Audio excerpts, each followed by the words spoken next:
بسم اللہ الرحمن الرحیم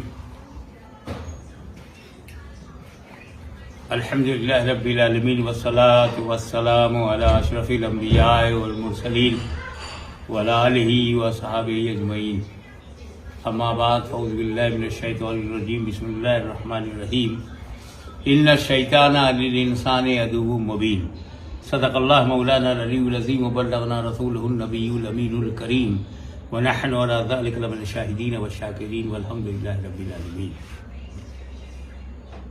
حضرات،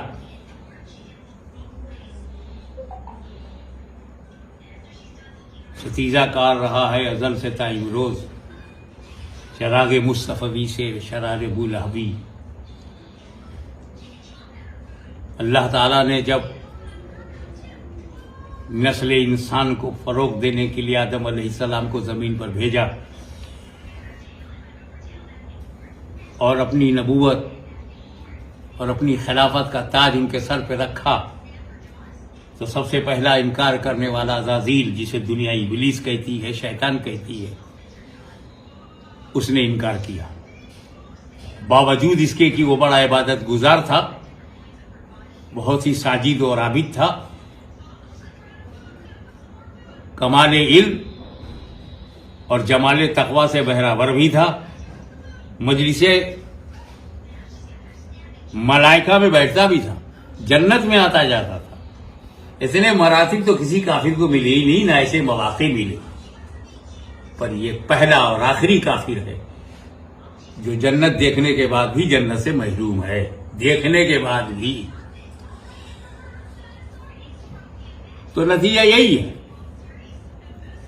کہ دو طاقتیں اس شروع سے چل پڑی، ایک رحمانی طاقت، ایک شیطانی طاقت، اور یہ آپس میں نبرد و آزمائش لیے رہے کہ اس سے اللہ تعالیٰ نے انسانوں کا، اپنے بندوں کا امتحان لیا. آزمائش کی. کون تیرے ہیں وہ تیرے ہیں، جو میرے ہیں وہ میرے ہیں، وہ تیرے نہیں ہو سکتے.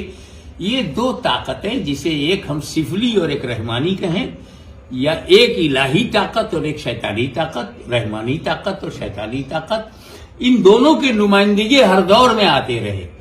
اللہ تعالیٰ نے انبیاء کرام کا سلسلہ جاری رکھا تو ابلیس نے بھی اپنی شاگردوں کا سلسلہ جاری رکھا. اگر اللہ تعالیٰ نے اپنی وحدانیت کو بتانے کے لیے، حق کو بتانے کے لیے حضرت ابراہیم کو بھیجا تو وہ بھی چپ چاپ بیٹھا نہیں تھا، اس نے بھی اپنا ایک نمائندہ نمرود کی صورت میں بنا کے بھیجا.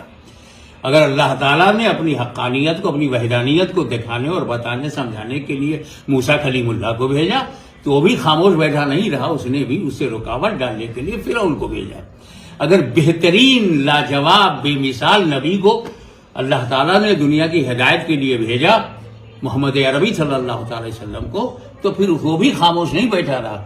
ان کے مقابلے کے لیے اس نے ابو جہل، ابو لہب، عتبہ، شیبہ، نہ جانے کتنے بڑے بڑے لیڈروں کو، نیتاؤں کو اس نے بھی کھڑا کر دیا. یہ سلسلہ ہمیشہ سے چلتا رہا ہے. اگر اسلام کی پہچان امام حسین بن کر کے چمک رہے ہیں تو رکاوٹ کے لیے اس کی نمائندگی میں یزید سامنے آ رہا ہے. اگر سنیت کی حقانیت کو دنیا کے سامنے بتایا جا رہا ہے تو خارجی اور رافضی طاقتیں بھی آ کر کے اس نبرد آزما ہے. کوئی قرآن پر حملہ کرنا یہ کوئی نئی بات نہیں ہے. ارے یہ تو جب خلافت، نام نہاد خلافت کے دور میں بھی قرآن پر مخلوق ہونے کا، قرآن کا، اللہ کا ایسا کلام جو معاذ اللہ حادث ہو، قدیم سے ہونے سے انکار، امام احمد بن حنبل نے مورچہ سنبھالا اور اس طریقے سے انہوں نے اسلام اور امت مسلمہ کو بچایا. تو قرآن پر حملہ کرنا یہ کوئی نئی بات نہیں ہے. رہی یہ ابھی جو نرسمہا آنند کی بات آ رہی ہے، اس کا تو نام لینے ہی سے زبان کا مزہ خراب ہو جاتا ہے. پھر بھی یہ نرسمہا ہے تو درندگی کا تو ثبوت دے گا ہی، اور اسی میں اسے آنند آ رہا ہے تو آنے دیجیے، اس سے اسلام کو کیا تکلیف ہے. بات صرف یہ ہے کہ قرآن نے تو 1400 برس پہلے ہی نرسمہا آنند اینڈ کمپنی کو چیلنج کر رکھا ہے 1400 ایئرس ایگو، کہ اگر قرآن اللہ کا کلام نہیں ہے، ایشوانی نہیں ہے، یہ رب کا کلام نہیں ہے، تو ایک آیت کی طرح